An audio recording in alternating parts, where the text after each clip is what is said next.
Welcome in, YouTube, to part 2 of Morrighan Initari's adventures through Endwalker's through post Endwalker. This is the finale. This is the final part until Dawn Trail for Morrighan Initari's MSQ story. There will probably be videos uploaded between now and Dawn Trail of some of the side content, but those will probably just be straight to YouTube videos and not streamed. The reason we're ending it here instead of streaming patches 6.2 through 6.5, which are already out, is because I've already done those videos as Aerolith. And you can find them anywhere from a year and a half ago if you just search patch 6. Whatever, or just look through my patch videos playlist. You will find them. I'll link them all down below anyway, just in case you have made it this far and you want to see the rest of the story performed by me. It's there. It's just not going to be Morrighan past this point until Dawn Trail. Don't forget that you can catch me on Twitch at twitch.tv/CalebGames here, where I stream Mondays, Wednesdays, and Fridays, starting between 9 and 10 a.m. Pacific time. And look forward to Dawn Trail, because I am. In the meantime, I love you, YouTube, and I'll see you in a second.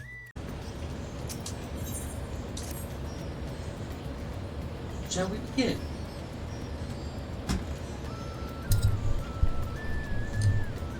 My microphone was way over there. Now we're gonna get it in the correct spot.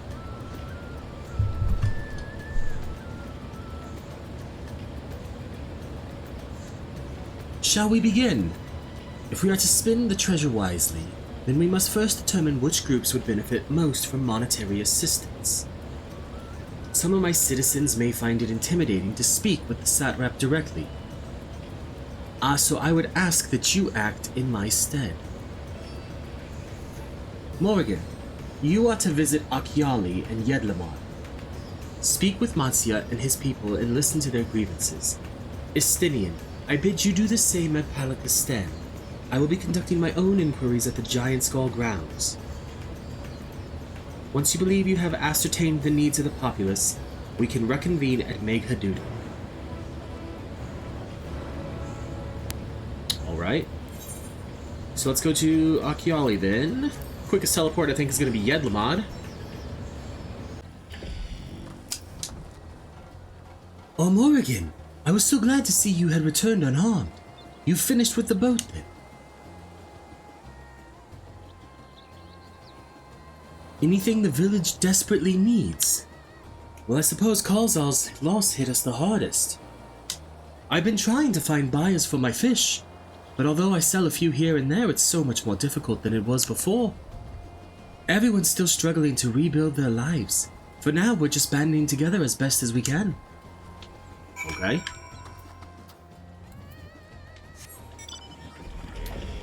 Let's see what the people of Yedlamad need. In my opinion, it would make more sense to have gone to Yedlamad first, because that's where most people are going to teleport, but what do I know?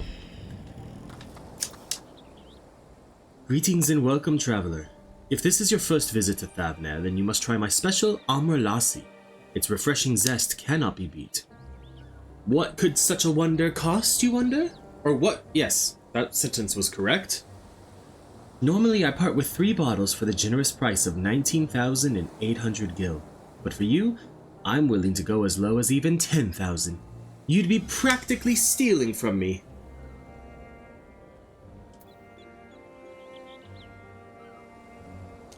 Still not turning a profit these days, buddy? Times are harsh, my friend. The world may no longer be on fire, but we are still sifting through the ashes, so to speak. Sisters, spare me. We might as well have that ugly tower back for the scant few travelers we see these days. I myself barely have the coin to buy at local prices. I tell you, if I didn't charge the odd adventurer a small fortune for afternoon tea, I'd be scavenging for scraps in the streets. Well, that's a shame. Maybe if you had made a more, honest living, though, instead of doing that.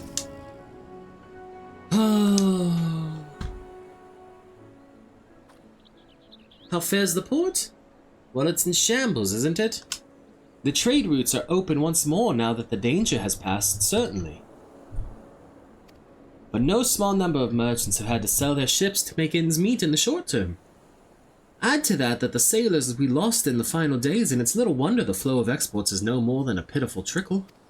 If Alzadaal and his consortium was still with us, I'm sure he'd have found a way to turn our fortunes around. Now that was a man who got things done, God's rest his soul.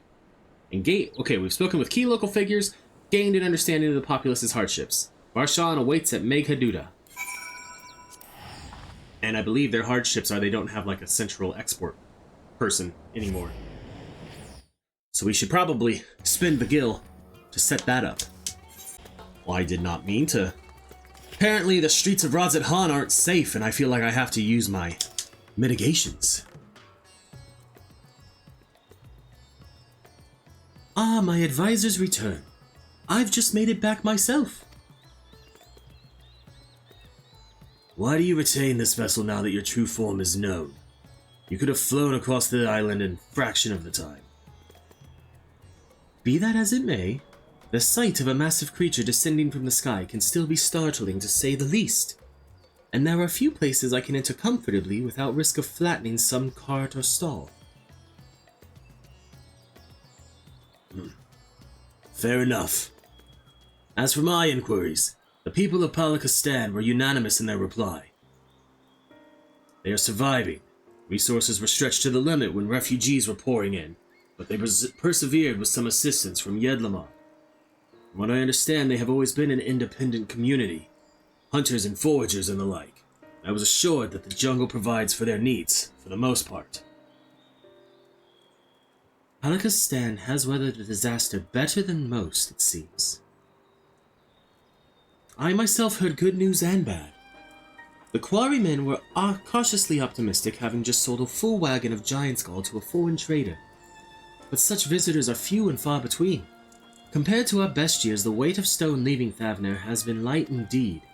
Our nation is small and isolated, its prosperity dependent on a steady stream of exports. We must identify any obstacles to the flow of trade so we may begin working to remove them. Tell me, what did you learn in Akyali and Yedlamad? Well, they're kind of suffering from the same thing. I see. Without a dedicated buyer, the average fisherman must struggle to offload his daily catch. Which is why I believe we should first address the lack of ships and shortage of able-bodied sailors in Yedlamad. I am reminded of a child I spied as I made my way back to the palace. His father lost at sea when the beast sunk their vessel. So many variations of the same tragic tale, repeated over and over, so many lives lost. Yeah, that is kind of sad. I had a feeling it was going to be like a similar story for this kid. Enough grief to drown in if we let ourselves be overcome. But we will not. Morrighan, Estinian, I will consider the perspectives you've brought to me, and devise a plan to help my people confront this adversity. Come, I would like you to be in attendance when I announce the proposal to my assembled functionaries. Okay.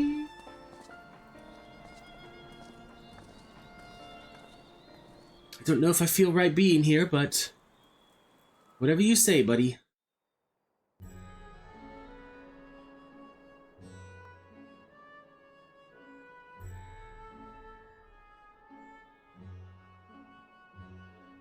I thank you for your attendance. The riches the Radiant Host have retrieved were hoarded in Alzadaal's name. A fortune I set aside for a future day of need. And lo, that day hath come. May it aid our wounded city in reclaiming its vibrancy and vigor. In better times, I would leave such a task to our capable Ahawan. God's rest his soul. Finding myself bereft of his counsel in the here and now, I will assume the responsibilities of mine office directly. Firstly, the treasure shall be sold for more convenient currency. thence invested into the trading port of Yedlamad. Our merchants must have their operations restored, their ships rebuilt. Commerce must flow once more. None were spared the tragedy of the final days. Of this, I am well aware. But an absence was created by the loss of Alzadaal's consortium. And by filling it, we provide new means for our fishermen, our artisans, and others to bring their wares to distant markets.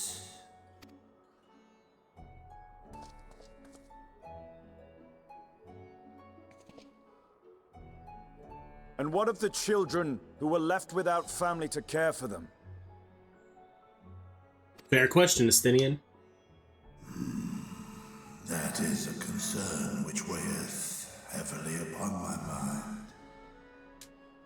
A simple gift of coin will soon be exhausted, leaving these young souls adrift on the fringes of our society. Nay, a proper solution is needed, one which doth guarantee their welfare for years to come. Thou hast surely seen how other nations rise to meet this challenge, adventurer. What dost thou deem the wisest course? Oh boy. Taxes. Levy them on trade profits in exchange for your investment. Takes a village.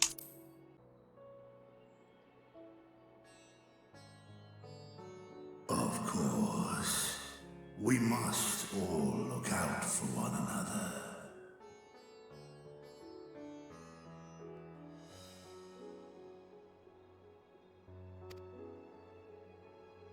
Let us put this idea into practice.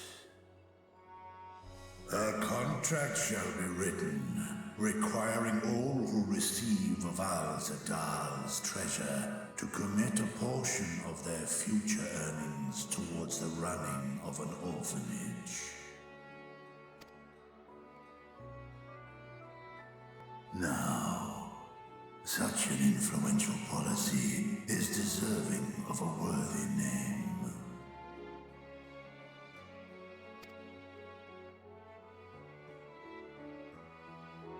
Do I get another option here? Something with Alzadaal seems appropriate.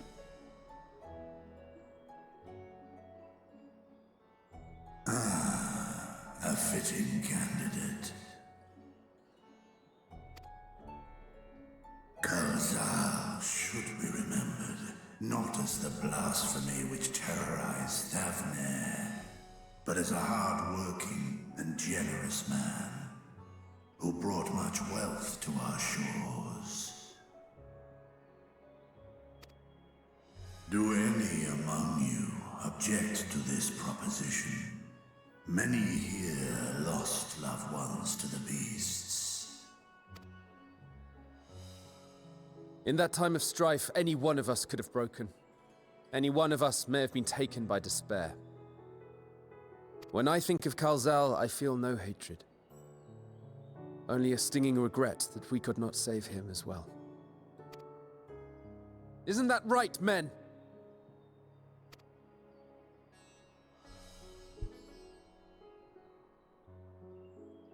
This bodes well for that boy. Murad, was it? Perhaps he can cut ties with that shady peddler.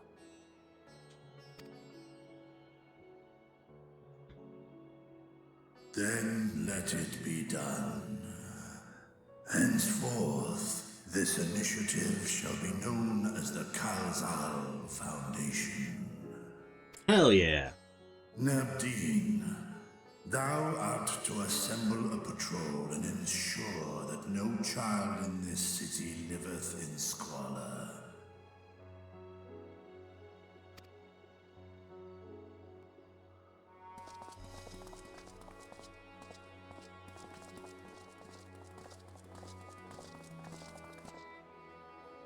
Clerks, See to the management of our funds and make haste. Our citizens must not suffer a day more than is necessary.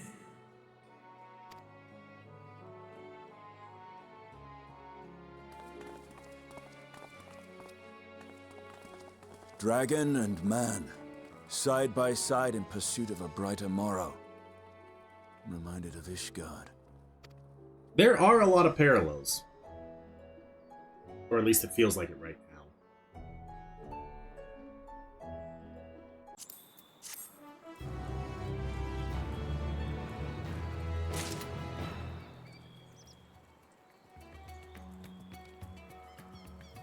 All right.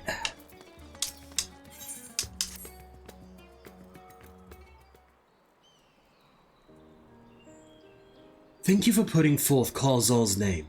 Those whose lives he enriched will take comfort in seeing his legacy honored. You will forgive me for not speaking sooner, but I bear a message from Archon Y'shtola. She asks that you meet her at the High Crucible at your earliest convenience. Understood. Thank you.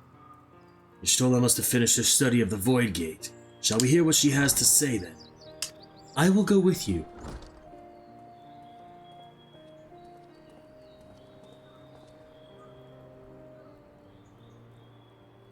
Thought the satrap would be too busy setting up the foundation. My clerks have been on the well-oiled cogs of this administration since before Ahuan assumed the office. They understand what needs to be done. As you wish. Allow me to lead the way, Your Excellency.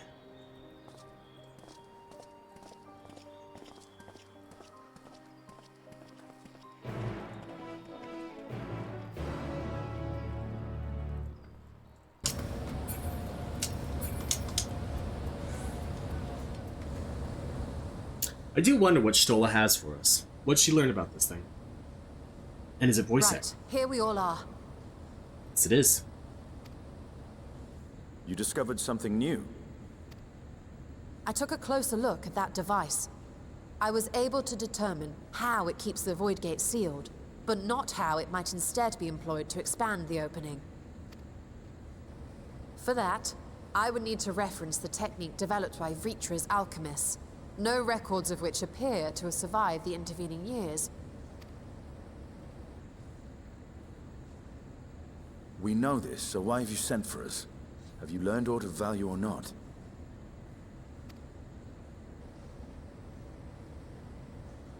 Patience, good sir. One must introduce the subject before launching into specifics. She's not wrong. From what we understand, travel between worlds is accomplished by passing through the nebulous rift which exists between them. Picture, if you will, the moment you were called to the first.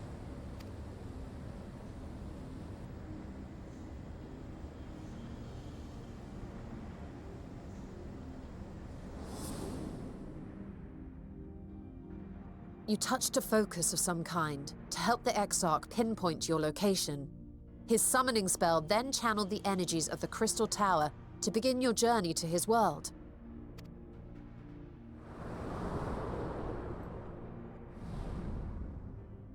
The magics tore a hole in the wall separating source and shard, and cast you into the intervening nothingness. This is true.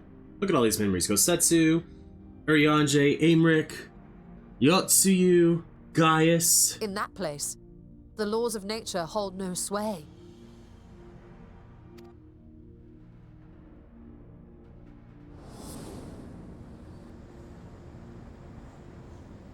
Yet even through this realm of temporal and spatial instability, you were borne safely to your destination in the first.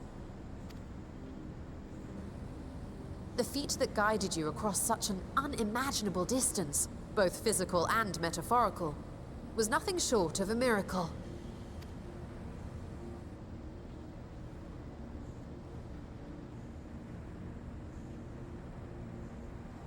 Then what of the many voids sent found in the source? Who guides them here, and how? An excellent question.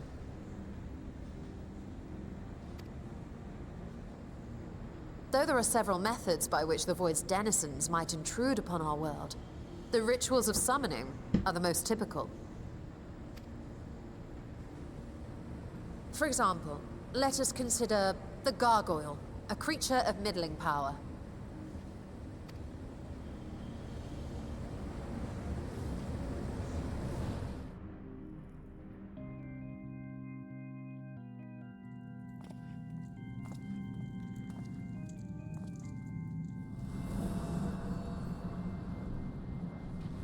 To call upon such an entity, the prospective summoner must force open a void gate.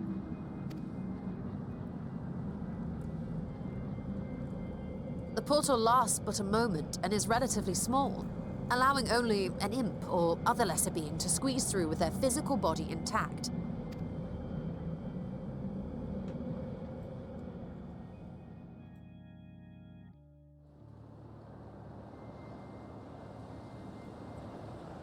Our more powerful gargoyle, however, is too large for that. Creating a gate big enough for him would require vast amounts of energy, far beyond the reserves of any one mortal practitioner. So it takes multiple.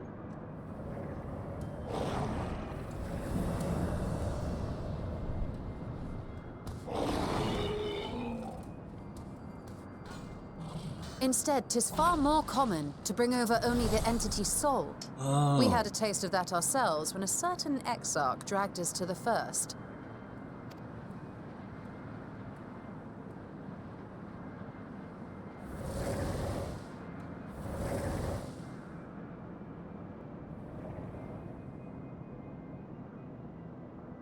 And just as our bodies remained in our world, the Void Sense physical form is left behind in the 13th.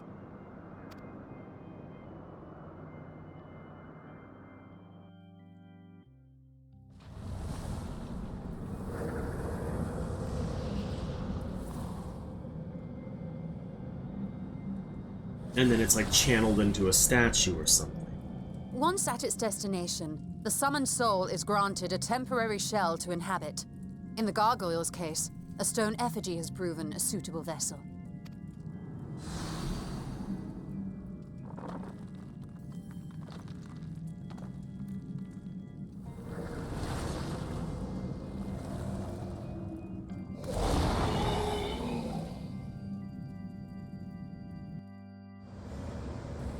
Fair enough. Wait. You said that Voidsent must be called here deliberately by someone in the source, reeled in like a fisherman with his catch. Exactly. For a being to navigate the chaos of the rift, with or without form, there must needs be a guiding agent on the other side.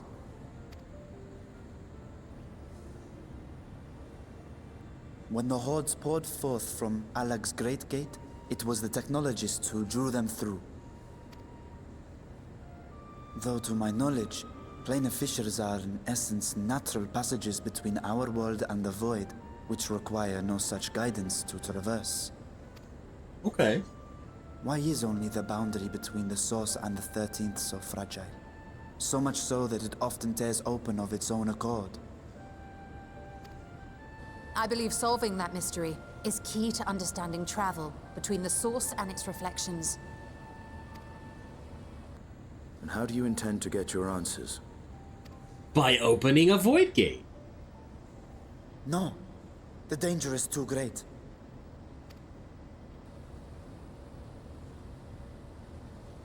Perhaps. But what some call danger, others think of as adventure. Ooh. The Are smirk. you not listening to my tale? Never mind that the means to expand the gate has been lost to the ages. Even could you force the portal wide enough, you would be greeted by an army of murderous horrors the very instant you step through. I assure you I was most attentive, and I agree that to go alone would be certain death. But if I were to bring along one who has already braved the 13th, and humbled the cloud of darkness, well, I imagine my chances would be much improved. Stola? I'll go wherever you want me to go.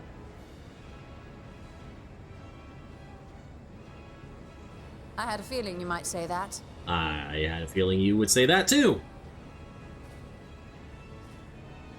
Oh, why you gotta walk up to me all like... Once again, I put my life in your ever-reliable hands. I've trusted mine and yours a few times. That said, as much as I would like to march straight back to the Void Gate, there is the small matter of being unable to open it without the Satrap's personal authority.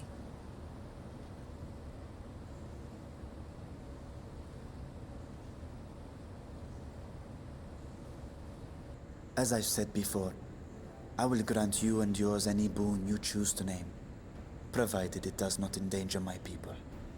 Well, we'll find a way to make sure this doesn't endanger You your have people. my word that we will take every precaution. Not a single void scent will be allowed to threaten Alzadaal, assuming we manage to expand the portal in the first place.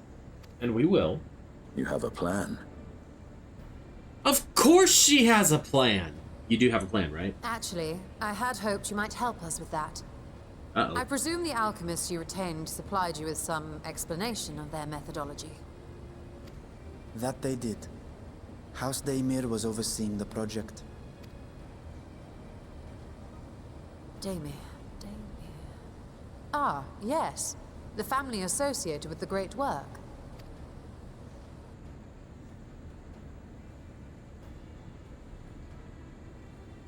I did not fully comprehend the theory, but their research began with a void scent which had slipped through the fissure. After a thorough examination, they created an arcane simulacrum possessed of similar qualities. A man-made void scent, if you will. It was apparently indispensable in their efforts to enlarge the gate. A man-made void scent? Doesn't really sound all that different than like a familiar, maybe? Yes. Being great admirers of the Archons, House Daimir submitted detailed notes to Charlene's official committee. They expected praise and accolades for their simulacrum, and were thus devastated to be informed that their work had been classified as prohibited material. That sounds about right. If that's true, then those notes might still be stored in a forbidden archive somewhere. Not Google, of course, since that library had yet to be built. Which leaves us with... the Charlean homeland. With Graha's favorite place to sneak around.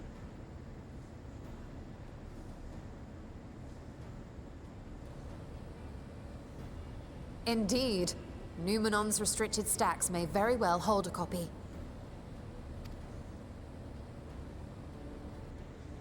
In which case, I say we head directly to Charlean. Well, luckily for me, that's my return point, so I get to go there for free. Unless you anticipate needing help to reach the high shelves, I see myself being of little use. Go on ahead. I still need to find Mirad and tell him about the Alzadaal Foundation.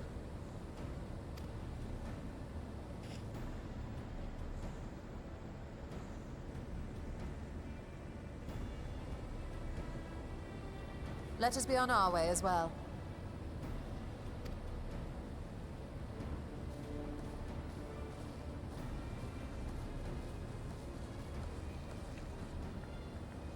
What you thinking, Varshan? They are resolved to venture into the void. Do I sit idly by? No. You come with us. We would love to have you. Alright. Speak with Y'shtola at the Charlean Aetheryte Plaza and have her accompany me. I would love for Y'shtola to accompany me.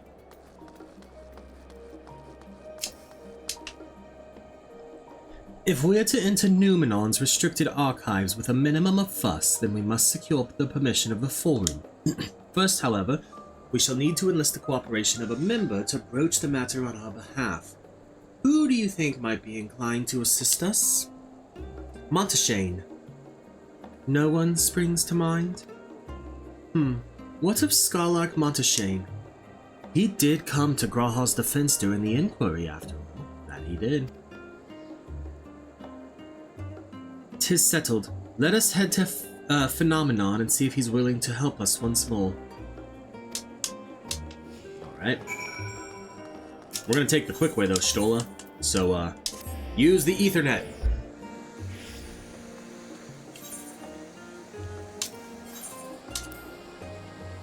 I apprenticed to Master Matoya at the age of 7, and labored under her tutelage for a full decade. I never had the chance to attend the studium. Neither did Thancred, as I recall. Soon after Master Louis Swall took him in off the streets, he was put in the care of another Archon. His was a rigorous and practical education in the arts of espionage and survival. I sometimes wonder what my life might have been like had I pursued studies here instead. Tea at the last stand after a day of lectures?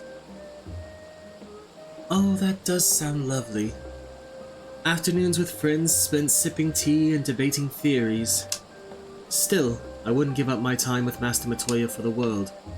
The dank cave I studied in was about as far from the bright, airy halls of academia as one could get, but it was a wondrous, magical childhood nonetheless. I want to know what the,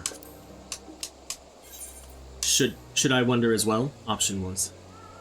Oh, never mind me, 'twas just an idle thought. I'm glad I chose the other one then. Because it was clearly the correct choice. Sir Montashane! We have need of your assistance. Oh, visitors! And quite esteemed ones at that. What may I do for you? Pray forgive the intrusion, Scarlark, but we were hoping you might help us secure permission to enter Numenon's restricted archives. Ho ho! No furtive forays into the stacks this time, eh? I applaud this newfound sense of propriety. Yet in all of this wide world of comparative serenity, what so compels you to disturb a vault of forbidden wisdom? Well, we're looking for a way to expand a void gate, and talk is you might have it in the restricted section. Fascinating. I had no idea such a technique existed. I would have been surprised if you had.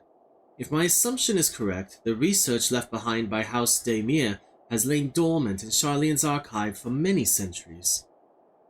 And if you unearth this research, what then? Surely you don't intend to cross over into the void? That is, in fact, precisely what we intend to do. To what end, pray tell? To develop a method of traversing the rift. For one, that I might keep my word to a distant friend. Sentiment aside, I have journeyed to the end of existence. I have heard, felt, and thought endlessly about the truth of our world and the echo of its future, and yet I want to understand everything, to unravel it all down to its very last secret. What scholar worthy of the name wouldn't force open a void gate or two if a grand revelation was the promised reward? Ha ha ha! Marvelous! An audacious proposal worthy of Master Matoya herself.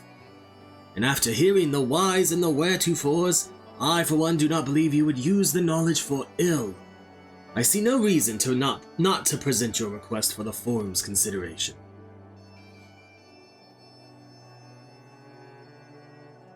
Although, your petition would be better received if you also had the support of another well-placed acquaintance.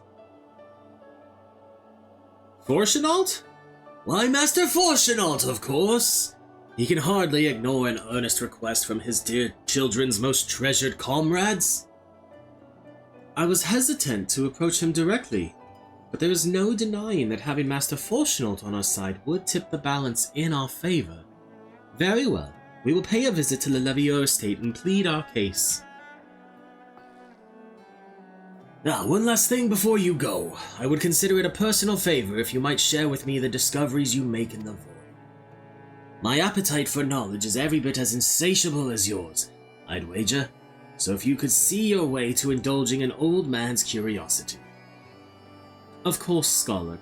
we will be sure to pass on any revelations. You sure about that? You sure about that? Maybe we'll catch Fortunal as he's getting ready to return to work, or he's coming home from work. Well, it is 7 o'clock p.m., so... who knows? Who knows with that, man? House Levia Butler.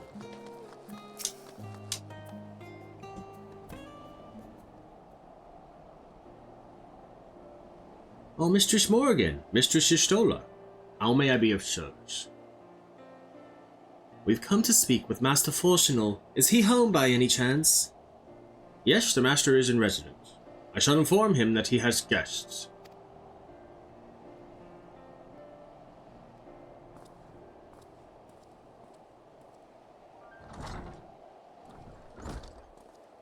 I don't know what that accent was. Well, well. Ameliance would invite you inside for tea, but I assume this is not a social visit. You have some matter of import to discuss. Then pray proceed. You have my full attention. We want the restricted section so we can figure out how to cross the bridge into the void. I'm sorry, you're gonna have to repeat yourself. You fucking what?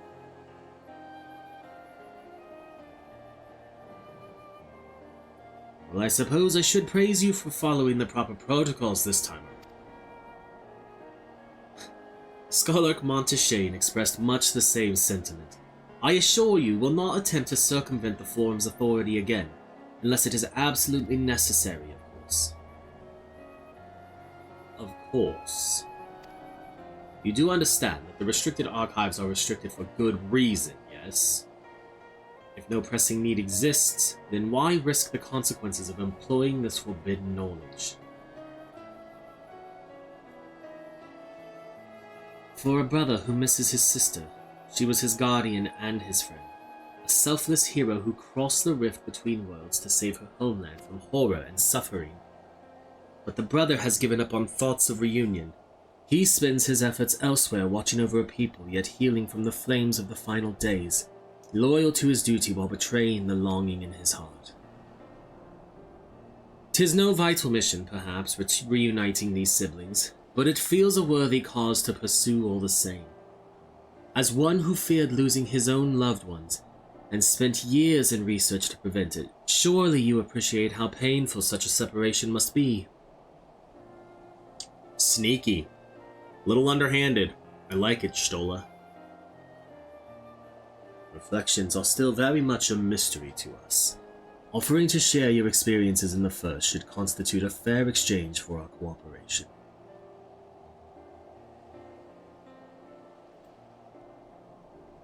Do not celebrate just yet. The Forum must still be convinced. I will add your request to the list of today's deliberations and deliver the decision to you at the Baldician Annex.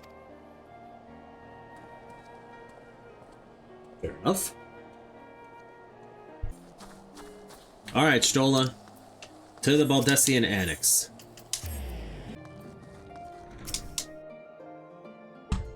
Ooh. Let's see what happens.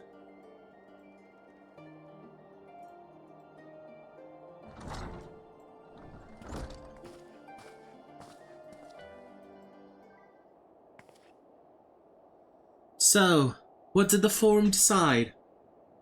To put it bluntly, Master Matoya has burned some bridges here in Sharlayan and salted the earth for good measure. When it became clear that her student was the petitioner in question, well, no few members voiced their discontent. Then the chamber was reminded, in no uncertain terms I might add, of the incredible debt we owe you and your companions.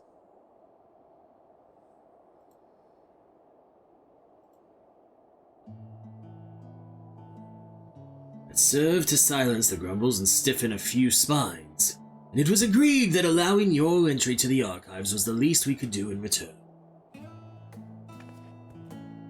That is wonderful news. Thank you both for speaking on our behalf. Yes, well, as I am sure you are aware, this permission was not extended lightly. Forbidden knowledge is to be treated with the utmost caution, and and there will be repercussions if it's not. I wish you well in your endeavor, and bid you good day. Seems fair, honestly. Ever the same, that one. Uncompromising. Aye, but that very stoicism is exactly what Charlia needed to guide her through not one, but 2 exoduses.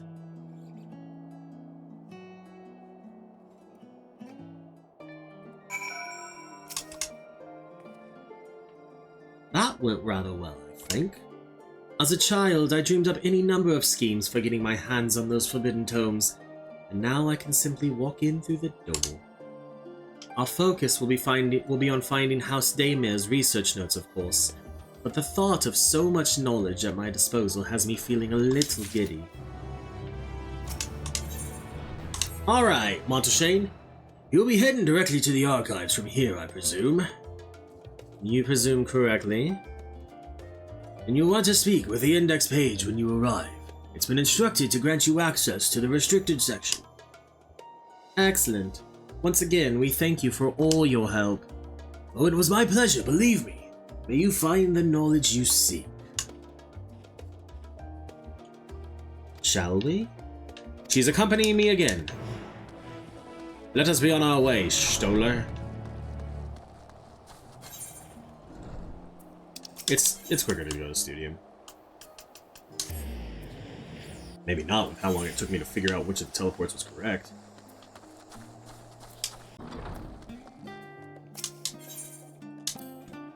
To think the set of instructions I laughingly imagined may actually exist but yalms away from where you found me napping. If I had known of Alzadaal 3's exploits sooner, I could have well saved myself days of research. Even a children's book might have pointed me in the right direction. To achieve the impossible, one must needs be flexible of mind and look beyond conventional wisdom. A lesson I had already learned, but clearly not taken to heart. Archon, Stola, and guest identified. Do you wish to proceed into the restricted archives? Follow me if you would. Watch your step, and please note that the use of naked flames is discouraged.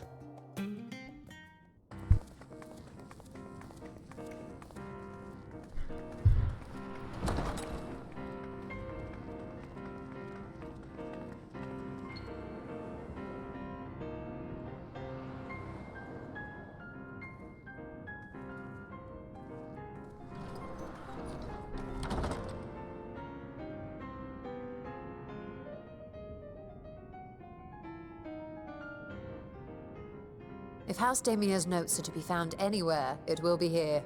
Let us begin.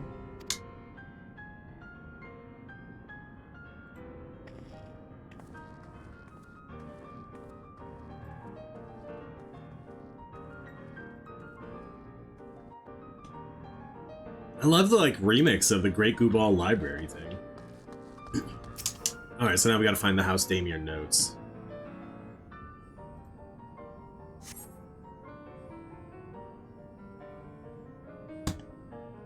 Today, in a world not my own, I met the most beautiful void-born creature. She was so unlike her ravenous brethren. Eyes blazing not with hunger, but trembling like a candle's flame, threatening to flicker out at any moment. I wonder if she is even the proper word. Such distinctions seem inconsequential, insignificant even. All that matters is the love I feel for this exquisite, transcendent being. Though you are tempted to read more, this does not seem to be the volume you are seeking. Weighty tome.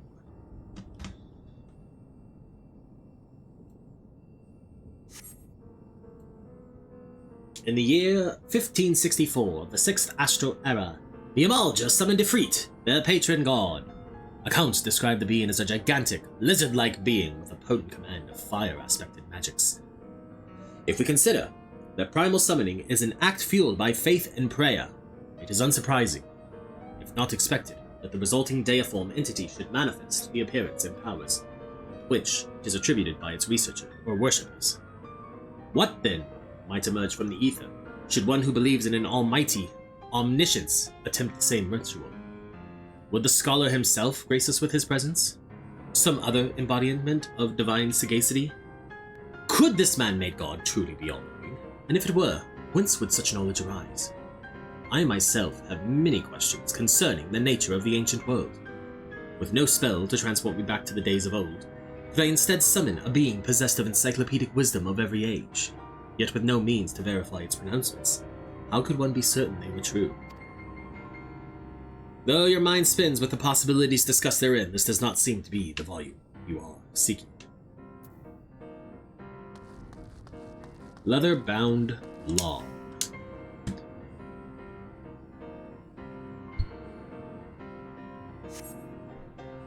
The following page details an advanced method for manipulating rift-spanning aperture as devised by Nuhashan, the 9th Patriarch of House Demir. We present these research notes to the faculty of Charlian Studium as both a token of our friendship and an expression of our boundless admiration. I appear to have located the forbidden volume I seek. Y'shtola! I have it! Here you go! Have something you'd like to show me, do you? My apologies. I flipped open but a single book and was completely absorbed by the contents. Here you go. Epiphanies of House Demir.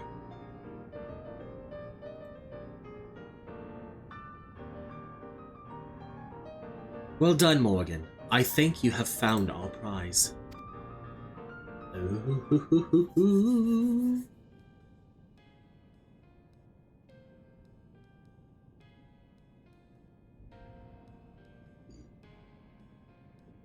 Yes, the ether signature is unmistakable. I've felt the traces of House Demir's resonance many times at the Great Work. Time to see what all the fuss was about.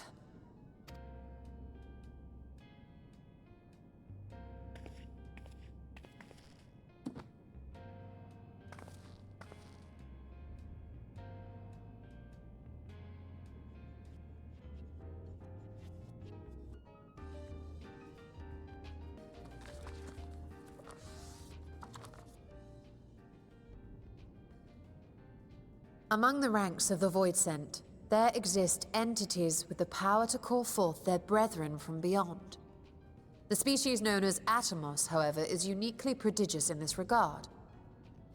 From its distended maw, it can expel an endless procession of void-born creatures, a talent which sorely tested the Radiant Host in its battles against these abominations.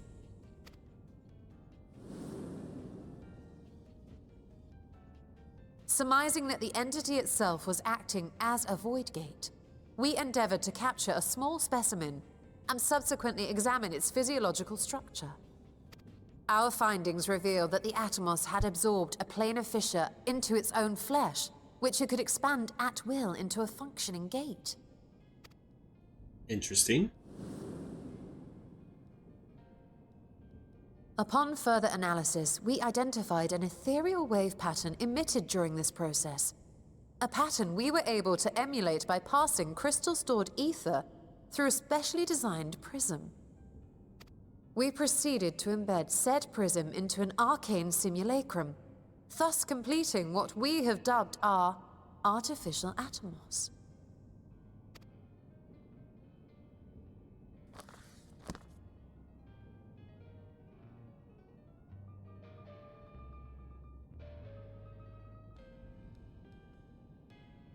How could I have been so blind to the possibilities? This species, not to mention its ability to summon Voidsent, has been discussed among academics for years now. Just before the advent of the 7th Umbral Calamity, we received reports of Atomos sightings from every corner of Eorzea. Surely you've at least heard the tales.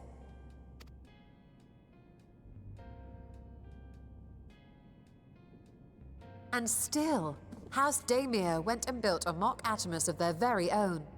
I'm not surprised the Archons consigned their work to a restricted archive. It was no easy task, but at last we've unearthed the volume we've been searching for.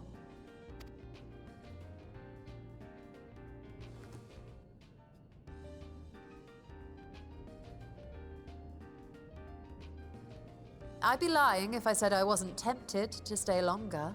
See what other forbidden titles might be lurking on these shelves? These towers of books feel so... I don't know. Ah, but that would be abusing the very special privilege we've been granted now, wouldn't it? Better not. Like, they look cool, and I like them, but I just feel like it's just a gentle breeze from being pushed over.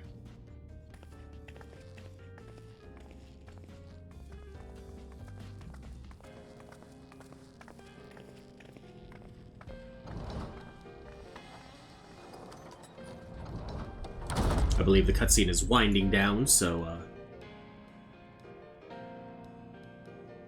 let's see.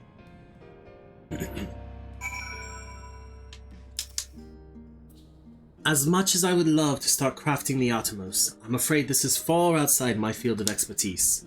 Fortunately, we know a Hannish alchemist who would be delighted to involve herself in our House Daimir project. Our business here is concluded for the moment. Please pass on our regards to the forum. Your message will be conveyed. Should you wish to indulge more in more forbidden literature, I will be here.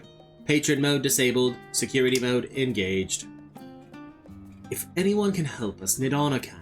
I say we return to Thavner and look for her at the Great Work.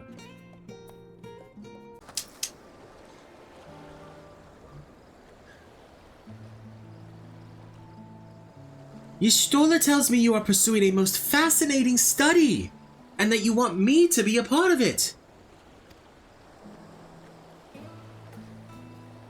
I have no doubt you will be interested. This research log should speak for itself. Will it now? By the sisters! This is the mark of House Daimir! I never even knew such a work existed. Few should. It was sequestered in Numenon's restricted archives, after all. It was! But that means every word within is forbidden knowledge. A forbidden tome filled with forbidden research? And you put it right into my unsuspecting hand? I can hardly wait to read it!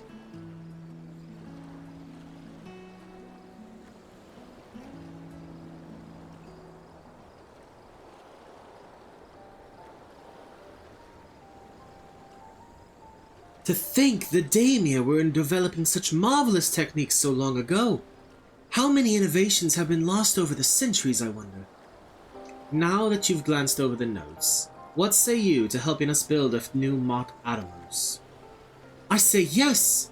1,000 times yes! Work on a Daimir project that had even the redoubtable scholars of Sharlayan trembling in their sandals. No alchemist of the Great Work could resist. You are a woman. You are a woman after my own heart.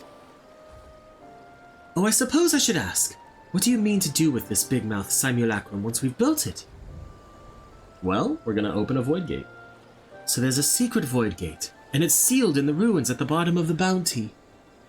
Today is a day of revelations indeed.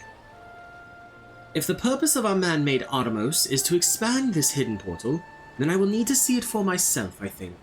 Manipulating rift-spanning apertures is not the sort of thing you want to attempt without first taking into account every single factor. Then by all means, accompany us to the vault.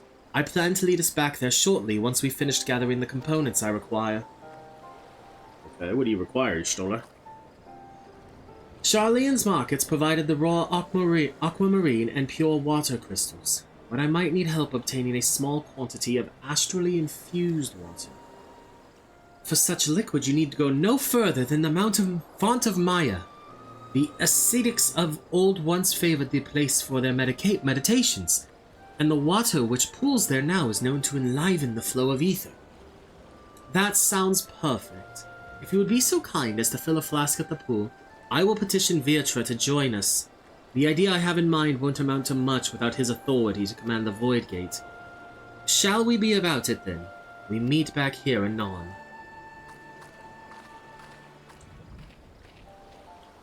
She's not wrong. Let's do this. To the font of Maya. The place where a poor child was thrown in there with its mother.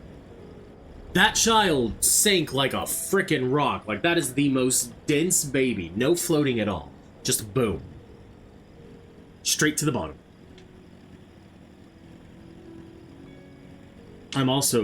I thought that was the Font of Maya when they were talking about it in the cutscene, but then when I saw where the thing was, I'm like, oh yeah, no, it's down here, isn't it?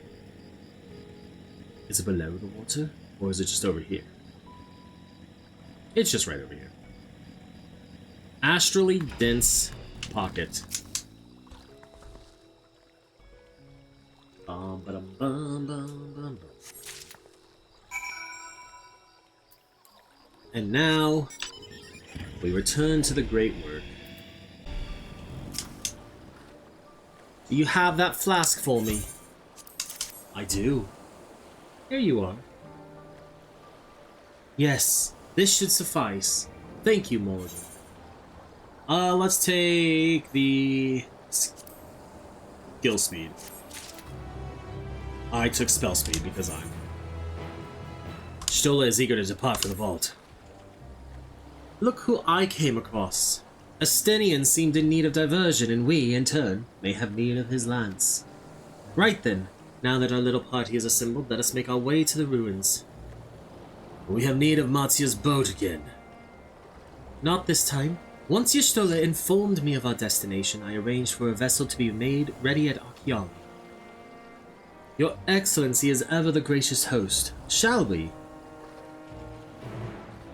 We shall. I'll meet you all over there. I'm gonna fly. Yet somehow even you all walking will still beat me. Which is why I'm saying this isn't a race. But if it were, I don't know how you all managed to cheat and win every single time. Alright, veteran Radiant. The ship is yours to command. Aw, thanks. We set sail at once. Oh, this is exciting! Alzadaal's legacy! To see the truth of legend with mine own eyes. All aboard for the treasure vault. Yes, proceed to Weaver's warding.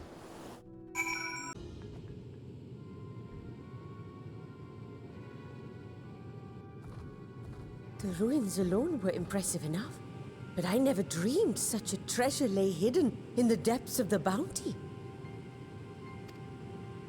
It may have been helpful to know this device existed, Your Excellency. My apologies.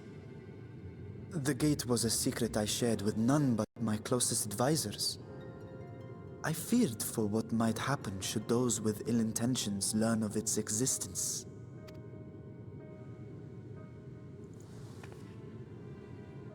Honestly valid.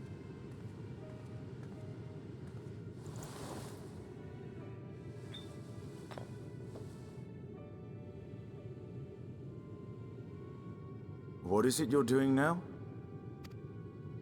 There's something I wish to verify. The NOAA reports claim that a short stint into the void carries little risk of etheric imbalance. Should one suffer an injury, however, or if one's expedition drags on longer than intended, that risk becomes significantly greater. Graha theorized that a warding scale would confer protection from the void's corrupting influence. But I would prefer to test that hypothesis before we set foot in the 13th ourselves. Fair. So, this is an experiment of sorts. Yes, an experiment. Tell me, how would you go about testing the efficacy of the warding scale?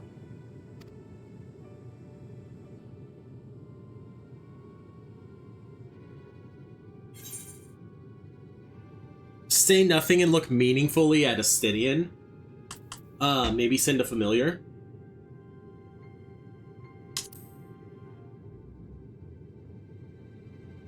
I already know that that's what they do. Very good. I see you've been paying attention. To you, Stola? As Yeah. Vrtra sent his simulacrum, so too shall we rely on a familiar to bear the brunt of any unpleasant consequences. This part's so good. I love it so much. Now, a lowly imp can navigate a fissure, no matter how narrow. Which means an arcane entity of similar stature should be able to manage the same.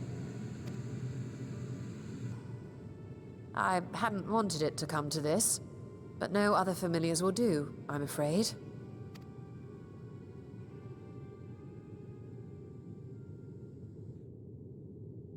This is so good. I mislike the sound of that. What manner of fiend does she mean to summon?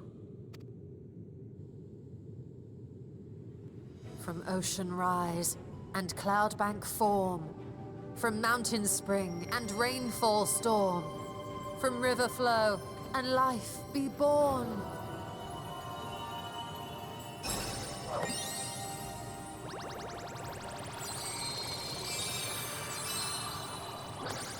Water, water, froth and foam!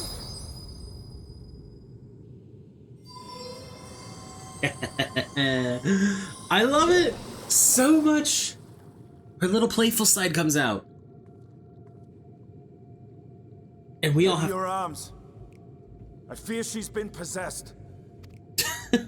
Oh, come now. That was adorable.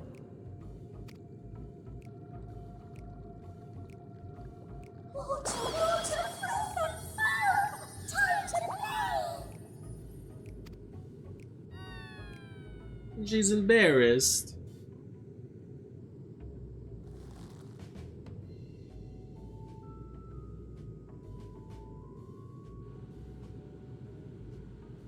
Though not my first choice. These familiars I conceived of as a child have the best chance of fitting through the gate. I only wish my younger self had considered a more dignified ending to the creation ritual. It's fine, Stola. In any case, these two should serve us well. This one will bear a warding scale.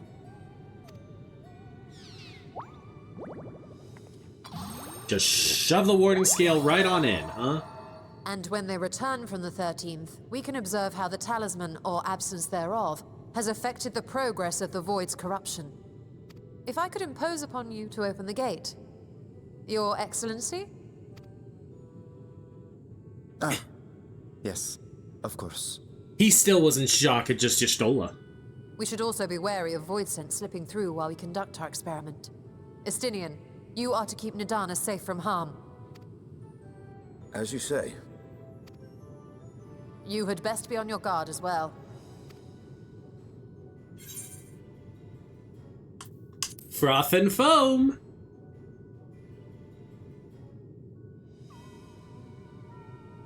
Oh, are you volunteering to join the Nixies?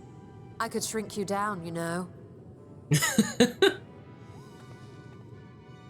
Valid Let response. us begin, shall we? Valid response.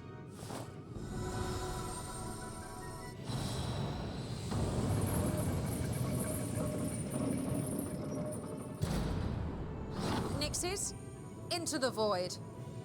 Water, water, froth and foam! Into shattered realms we go!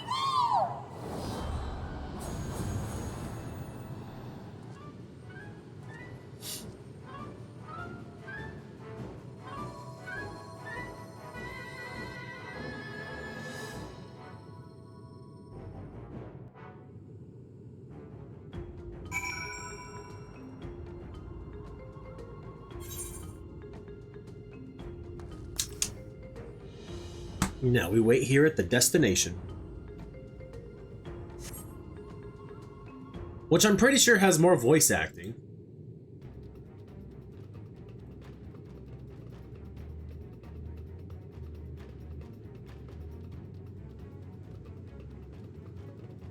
Look at how excited Nadana is too.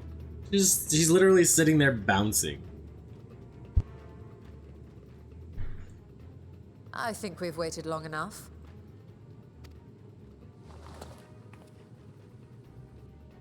Nixies, return to my side.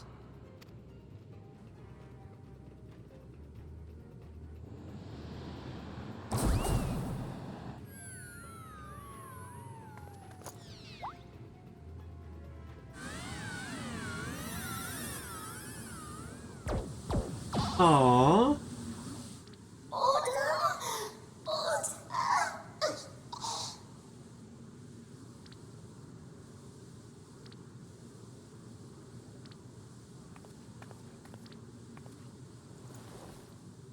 Thank you, little one. You did well. Oh, the poor thing. Its essence has been irrevocably warped.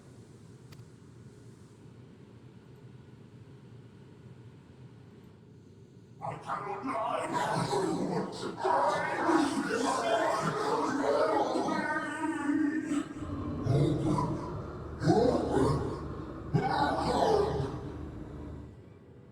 We're out of time. I must reseal the Void Gate.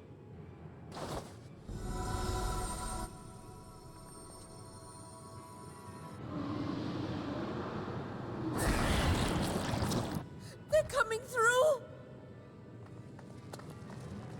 We're ready. In the name of Alzadaal III, I bar this door unto the void.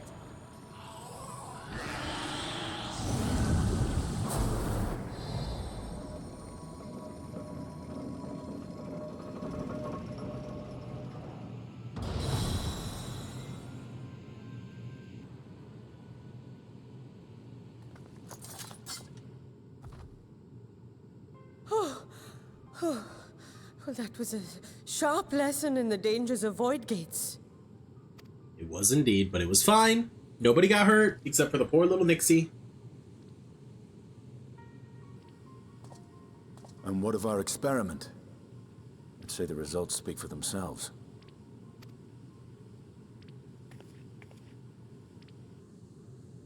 The unprotected Nixie has suffered extensive etheric corruption.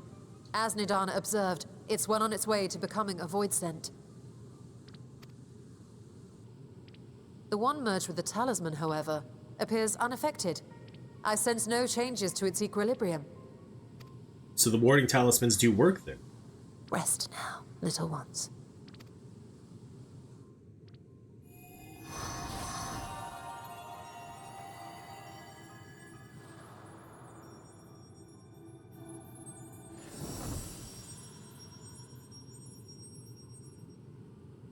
Graha's theory was correct then. So it would seem. But while our second familiar was untouched by void energies, the talisman itself shows signs of degradation. It was, of course, originally designed to shield the soul from primal tempering. It stands to reason that etheric corruption of a different sort would affect it differently.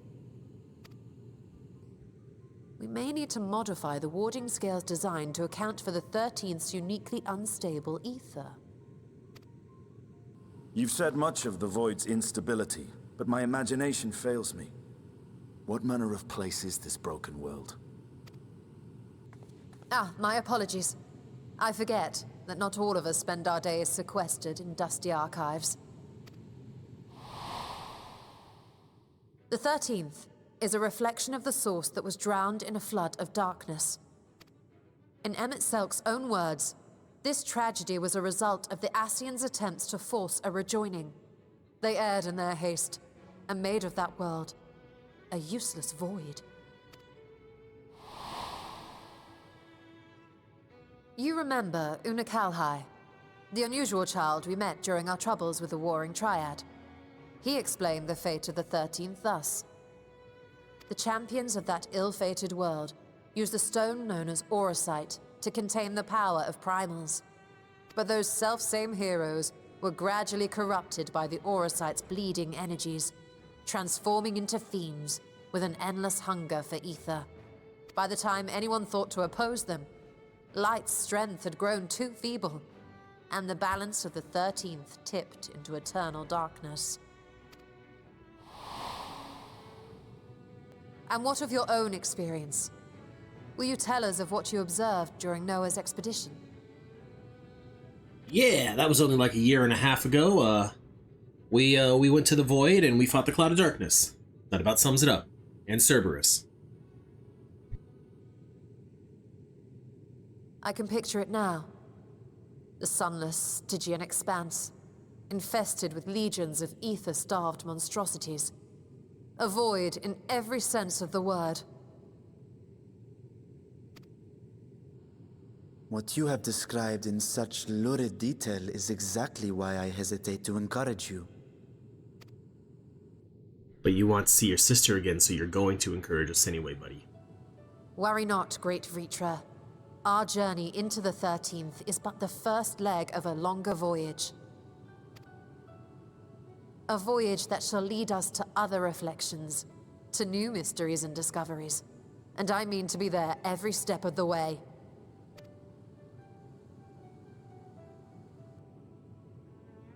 But first, I must focus on refining the warding talisman. Then I can begin work on constructing an artificial Atomos. Or I could, if I had the relevant manuals to hand. Might I be so bold as to request access to the Satrap's family archives?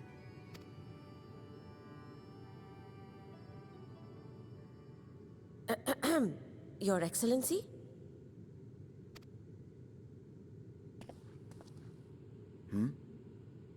Oh, yes.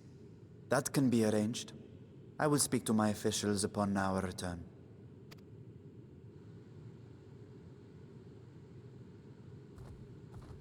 We will see you back in the city then.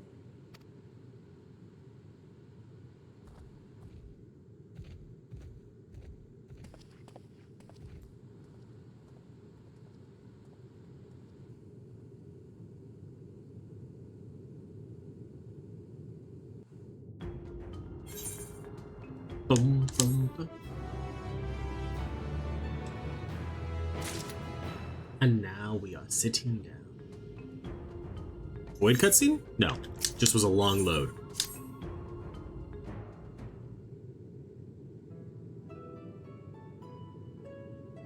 Once Nidana succeeds in replicating the Mach Atomos, this door into the 13th will be ours to open. Will you be crossing the threshold alongside us? I realize this is more my endeavor than yours. To be honest, I have no interest in visiting the Void myself. Might we discuss this later? There is something I must do first. What is that, Sarastinian? Why does everyone insist on being so secretive? I at least had good reason for not wanting to explain my Nixie ritual. As we saw, the warding scales can be effective at protecting the bearer from other sources of etheric corruption. Nevertheless, the talisman's durability will need to be improved if it is to withstand the Void's influence for a prolonged length of time. And I think that is a problem we can address without involving the brilliant but busy alchemists who created it. Who do we know who excels at this kind of structural augmentation? Garland Ironworks! An excellent suggestion. As I recall, Sid himself is no stranger to the Void and its volatile energies. With his experienced hand at the helm, I have every confidence that the Ironworks can strengthen the warding scale. Come, let us visit their operation in Rolger's Reach and commission their best and brightest. I for some reason thought we would return to Ishgard, but no, Rolger's Reach also makes sense. Oh, and it's a free teleport. Let's go. Morrighan, what brings you to the Ironworks? We have a commission for you and your president, actually, assuming he's available. Master Sid? Certainly. I'll see if he has a moment free.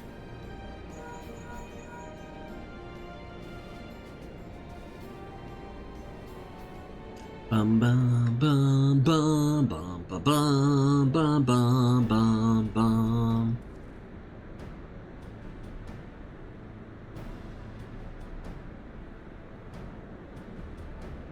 I will make myself scarce, sir. You're right. This doesn't concern me. A pleasure as always. I hear you have a job for us.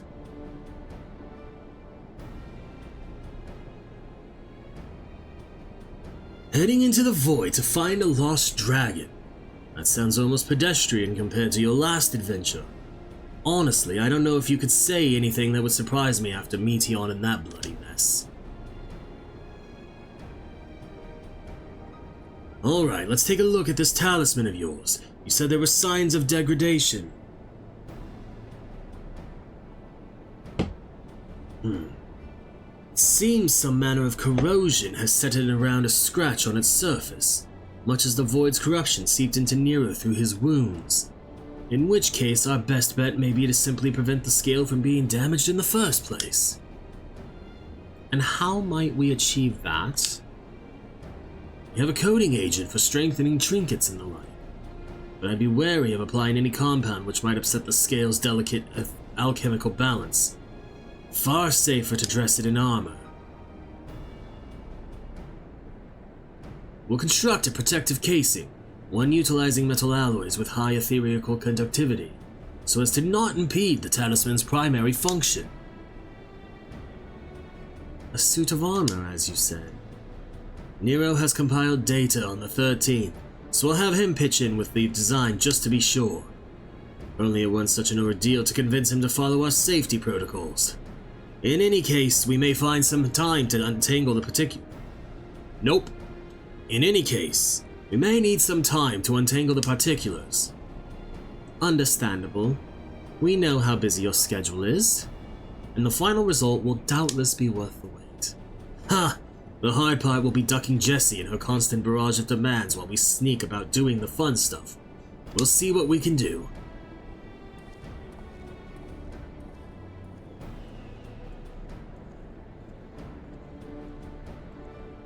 I think we can leave the rest in Sid's capable hands.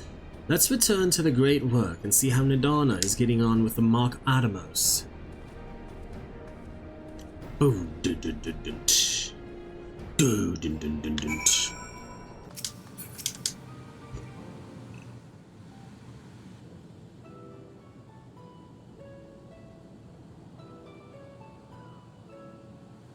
Ah, Estola! The adjustments are going well, I hope?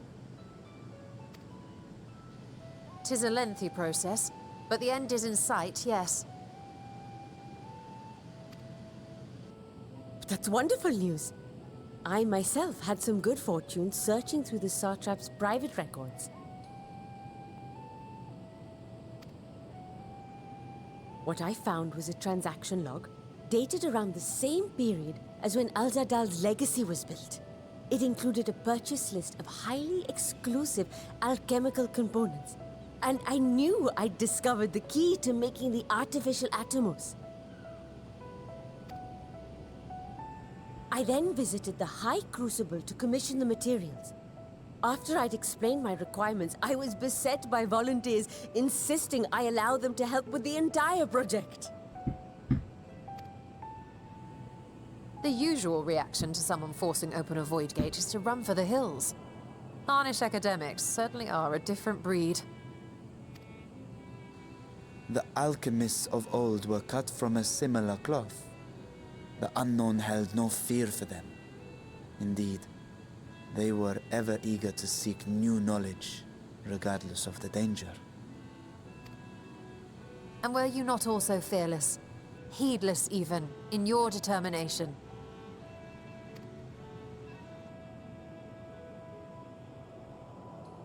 My sire entered his dormancy before I was hatched. And so it was Ashdaya who kept my eggs safe and warm. It created a bond between us. Even long after I learned to fend for myself, I rarely strayed from her side. She was my guardian, my sister, my dear companion. And not a single day passes that I do not mourn her absence. No matter how deep the darkness, I would not surrender my search. I promised myself the time would come when we would once more take to the skies together. But I am satrap now.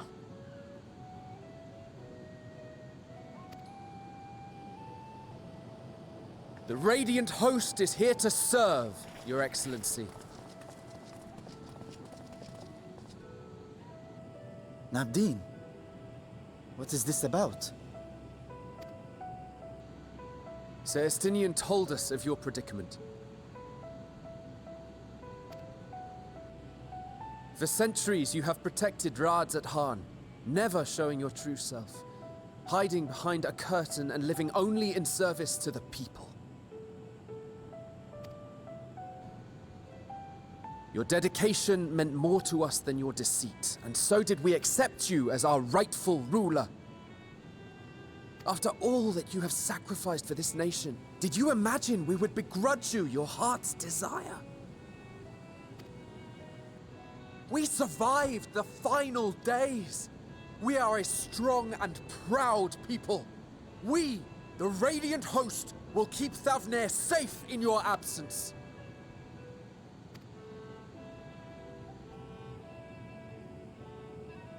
I am grateful for your loyalty and for your encouragement.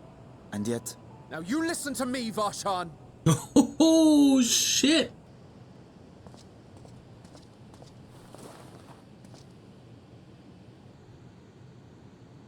You are wearing that face, after all.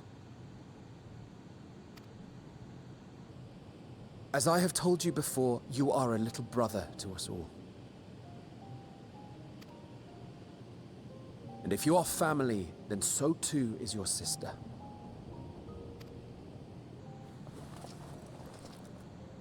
We are there for you if you need us.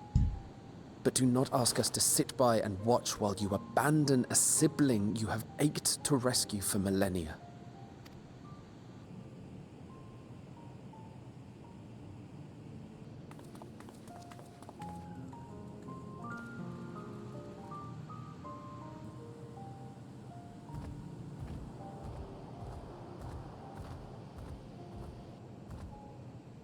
We will succeed in opening the way.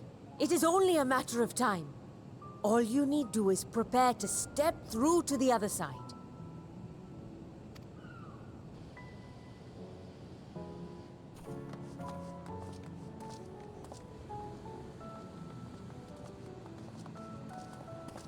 Your Excellency, I wanted to thank you for building the orphanage. It means so much that my sister and I will have a place to be together, safe and happy. And I hope that you and your sister can be together again too.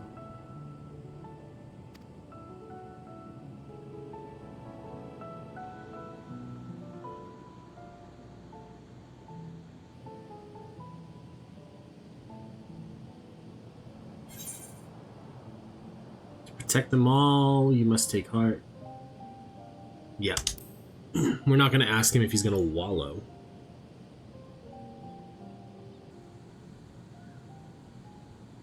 Take heart and protect them well.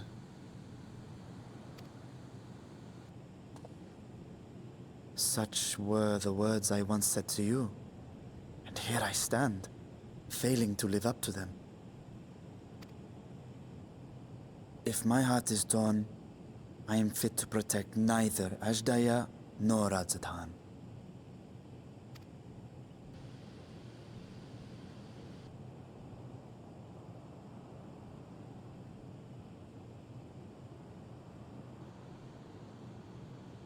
My people, I have come to a decision. Varshan will depart Thavnair for a time. My dragon self will remain in the palace, but only to conduct the satrap's most essential duties. While I am focused on controlling this vessel, there may be matters that escape my attention. I rely on you, my trusted friends, to watch over one another until I return.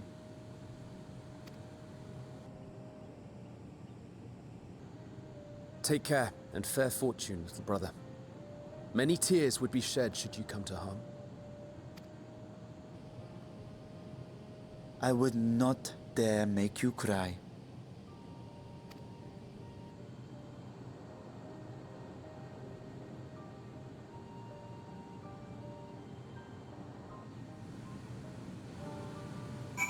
Damn. All right. What do we got, Stola? You surprise me, Estinian. For a lone wolf, you've shown an unusual degree of, shall we say, involvement in helping Vrtra reach this conclusion. 'Twas for greater good. The worm's thundering sighs were keeping his citizens awake at night, and had travelers believing the palace racked by some unnatural storm. Look at it! Look at he did the. What of your answer, then? You seem disinclined to venture into the void. When I was one with Nidhogg, his vengeful thoughts were my thoughts, his endless rage my rage, and the soul-chilling grief he nursed for Ratatosker's death. I would not wish such agony upon a foe, let alone a friend and ally. If there is a chance we can spare Vrtra that pain, then I will follow you. Just the four of us? With things as they are, I'd rather not bother our comrades with aught less than a dire threat to the star. It will make for an interesting journey besides. Traveling in a smaller party for a change? Crowds can be a bit draining, don't you think? Now, on to specifics. Unlike the first, where the flood of light was halted before its devastation was complete, the 13th has been utterly subsumed by darkness. My plan as such is to explore the void in stages, withdrawing to safety after each brief foray. It would be more convenient had we some manner of base camp nearer to the gate itself. One of the palace chambers should serve. Come, let us reconvene outside Mekaduta. If you insist, buddy. If you insist.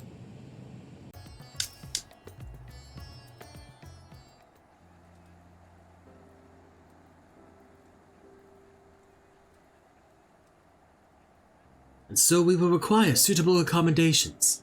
Might we make something available for our guests? All the chambers are presently hosting the great mounds of treasure we carried out of the vault. Once the Foundation's activities begin in earnest, however, we can redistribute the trove and make a room or two ready for habitation. Good. Please inform me when you've completed the arrangements.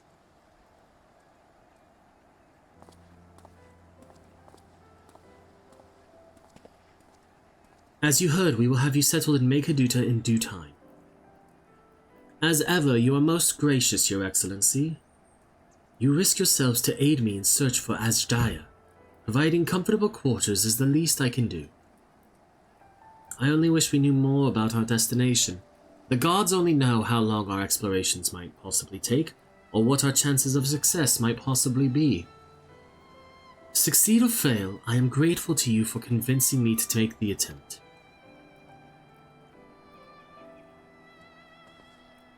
On that note, I will return to the great work and lend what help I can to Nidana. If you've preparations to make ere we venture into the 13th, now is the time.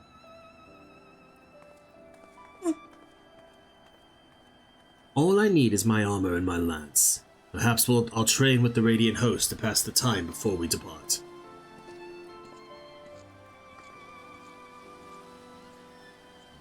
You know what this means to me, Morrighan, but my purpose need not consume you as well. We are headed to another world.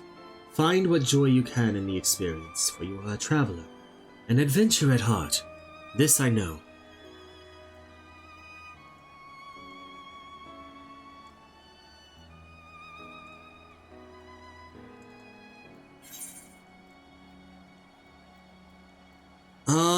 We'll take the direct hit. Now we should have like a post-patch cutscene here. Meanwhile, in the 13th. To be clear, that farting noise I'm making is with my hands. I don't know if it's even coming through on the... Now I can't get it to do it again.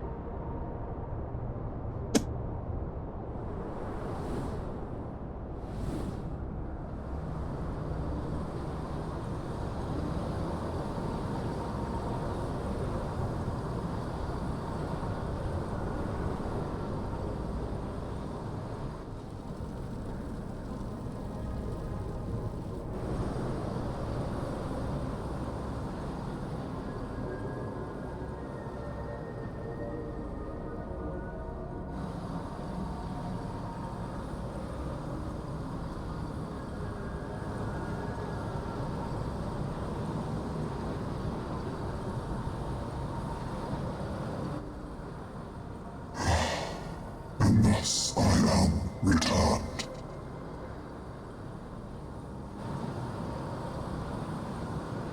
To this world, bereft of saviors.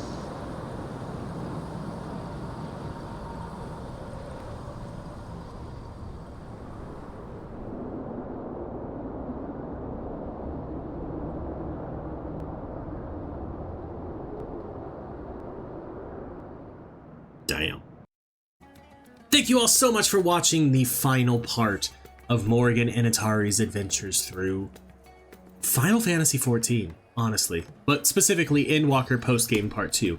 The reason we're ending the series here for now is patches 6.2, 6.3, 6.4, and 6.5. I have already either streamed them or recorded them off stream and uploaded them in the past.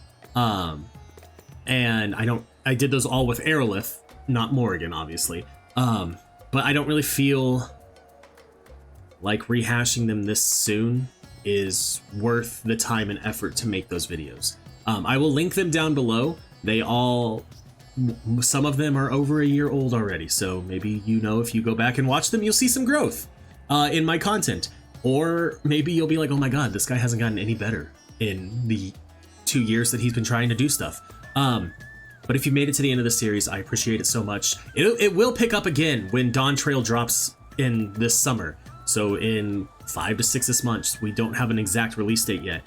But I am very appreciative if you made it this far. And if you're just now finding these videos, you can go back and watch them. I would appreciate that. There's playlists where it's just Final Fantasy XIV, A Realm Reborn, Heavensward, Stormblood, Shadowbringers. But keep in mind that some of those videos are very old, relatively old, like they were a year and a half ago or longer. And they might not be the greatest, but nonetheless, I'm very appreciative. Don't forget that you can catch me on Twitch at twitch.tv/CalebGames here, where I stream Mondays, Wednesdays, and Fridays starting between 9 and 10 a.m. Pacific time. Thank you, YouTube. I love you. I'll see you around.